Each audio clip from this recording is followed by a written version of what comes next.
AIIMS Bilaspur को लेकर हिमाचल प्रदेश में सियासी घमासान छिड़ गया है।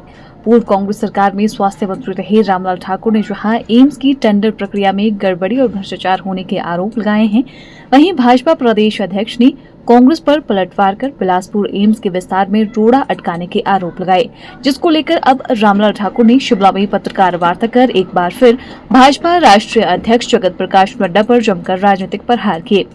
रामलाल ठाकुर ने आरोप लगाया कि एम्स बिलासपुर के निर्माण में शुरू से ही भ्रष्टाचार हो रहा है, जो अब तक चल रहा है। एम्स में निर्माण के सभी टेंडर दिल्ली में ही लगाए जाते हैं व मनमर्जी के ठेकेदारों व कंपनियों को काम देकर करोड़ों का गोलमाल किया जा रहा है। उन्होंने आरोप लगाया कि एम्स में नर्स, सफाई कर्मचारी, सुरक्षा कर्मी, आउटसोर्स पर कर्मचारी रखने में भी भारी गोलमाल चल रहा है। आउटसोर्स कर्मियों को कम मानदेय देकर सरकार से मिलने वाली धनराशि का गोलमाल किया जा रहा है। वहीं इस दौरान उन्होंने भाजपा प्रदेश अध्यक्ष राजीव बिंदल पर भी जमकर निशाना साधा। उन्होंने कहा कि म्युनिसिपल कमेटी सोलन के अध्यक्ष पद पर रहते हुए उन पर जो भ्रष्टाचार के आरोप लगे थे, उसका क्या हुआ। इस दौरान उन्होंने राजीव बिंदल को नसीहत देते हुए कहा कि जिनके घर शीशे के होते हैं, वे दूसरों के घर पर पत्थर नहीं फेंका करते। कि एम्स हमारे है, इस एम्स को माननीय वीरभद्र सिंह जी ने बिलासपुर में खोला था। इस एम्स को देने के लिए डॉक्टर मनमोहन सिंह जी ने जो है वो कैबिनेट से फैसला करवाया था, लेकिन आज की तारीख में मैं ये कहना चाहता हूं, ये एम्स जो है वो भ्रष्टाचार का अड्डा बन गया है। नड्डा जी आते हैं कहीं पे आगे घर में पूजा करने के लिए, तब घोड़े बिछौड़े में जाके कोई ना कोई पत्थर रख देंगे, कोई 4 बोरियां रखेंगे तो आधारशिला होगी उसकी, कोई काम करवाएंगे तो भूमि पूजन हो गया। अरे इस भूमि पूजन को बेईमानी से मत करो, ईमानदारी से करो। और जहां पे आप ये जो भूमि पूजन कर रहे हैं, आप भगवान की बड़े भारी रखवाले हैं, तो कसम खा के कहो कि ये जो मैंने आपसे कहा है, जवाब देने मेरे को कि आपने जो 47 करोड़ रुपए जो है वो बाहर की कंपनी को दिया ठेका, वहां पे पानी लाने के लिए, जो आपने बाउंड्री वॉल लगाने के लिए पैसा दिया, वो भी 19 करोड़ रुपए आपने दिया। वहां पे 3-3 फुट के जो है वो सीमेंट के खंभे गाड़ दिए, जैसे फॉरेस्ट वाले गाड़ते हैं।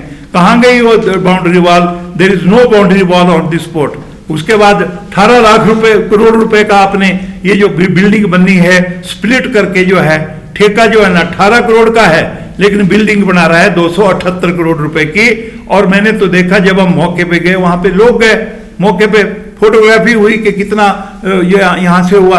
मोरम भी 20 लाख रुपए का बेच दिया। वहां का जो मटेरियल निकलता है वो रेत होता है, वो जैसा सोलन में रेत निकलता है, शिमला तक भी आता है, हमारे वहां पे उस जगह पे मोरम निकलता है। वो मोरम जो है वो रेते की जगह पे यूज होता है। 20 लाख रुपए का तो मोरम ही उठा लिया वहां से। और मैं फिर कह रहे फिर ईमानदार, और वहां पे फाउंडेशन रखने जा रहे हैं।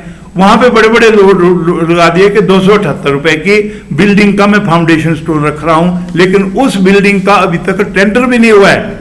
लेकिन नागार्जुन कंस्ट्रक्शन कंपनी है, कोई कौन है वो जिसने पहले बिल्डिंग भी बनाई। हिमाचल प्रदेश के जो जितने भी हमारे इंजीनियर हैं, लड़के डिग्री होल्डर हैं, उनको वहां पे बिड में हिस्सा देने के लिए भी मौका नहीं मिल रहा है। दिल्ली से सब कुछ हो रहा है। बिंदल जी, उनको भी मरोड़ फिरने शुरू हुए। राजीव बिंदल जी, मैं आपको बड़े पहले से जानता हूं यार। आप मुझे एक बात बता दें जाके, जो है ना, आप ही नहीं थे वो जो म्युनिसिपल कमेटी जो है सोलन के अध्यक्ष थे, और वहां पे लोगों को तैनात करने के लिए, वहां पे कुछ गड़बड़ियां करने के लिए आपका नाम सुर्खियों में आया था।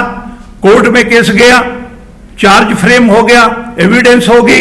एविडेंस करने के बाद जो है वो जब एग्रीमेंट वहां पे जो है उस पे बहस भी हो गई, तो हिमाचल प्रदेश में जो है ना जयराम की सरकार ने वो केस वापस किया। बताओ मेरे को, जो है ना, क्यों क्या वापस किया आपने वो केस भाई?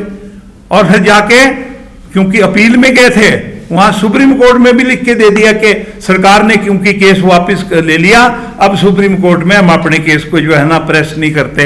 आप मेरे को बताओ कि जो आदमी जिसके खिलाफ भ्रष्टाचार के आरोप थे, मेरे को बिंदल साहब बता दें, आप स्वास्थ्य मंत्री थे, स्वास्थ्य विभाग से आपको क्यों निकाला गया? उसके बाद हमारे साथ वो एमएलए रहे, हम अपोजिशन में थे। फिर उसके बाद आपको स्पीकर बनाया गया।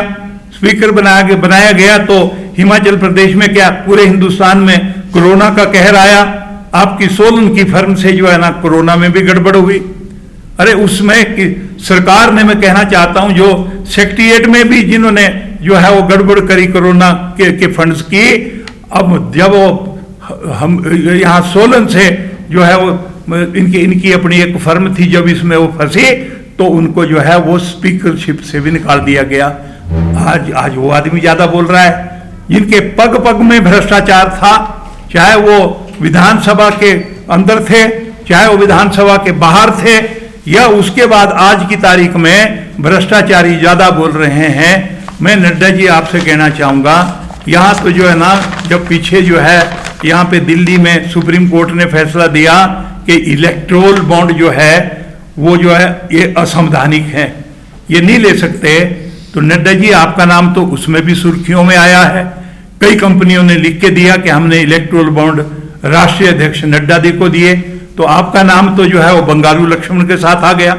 बंगारू लक्ष्मण जो है वो पैसे लेते हुए पकड़ा गया था, राष्ट्रीय अध्यक्ष था भारतीय जनता पार्टी का, और उसके बाद उस पंक्ति में नड्डा जी आपका नाम जुड़ गया, क्योंकि आपने इलेक्टोरल बॉन्ड का पैसा कंपनियों से खाया, जिनके ऊपर केस बने, बाद में केस वापस ले लिए, और वहां से जो सेंट्रल एजेंसियां हैं उन्होंने भी उनको क्लीन चिट दे दिया, क्योंकि नड्डा जी को पैसा दे दिया। तो आप मेरे को बताएं नड्डा जी, आपकी हिस्ट्री कौन सी है?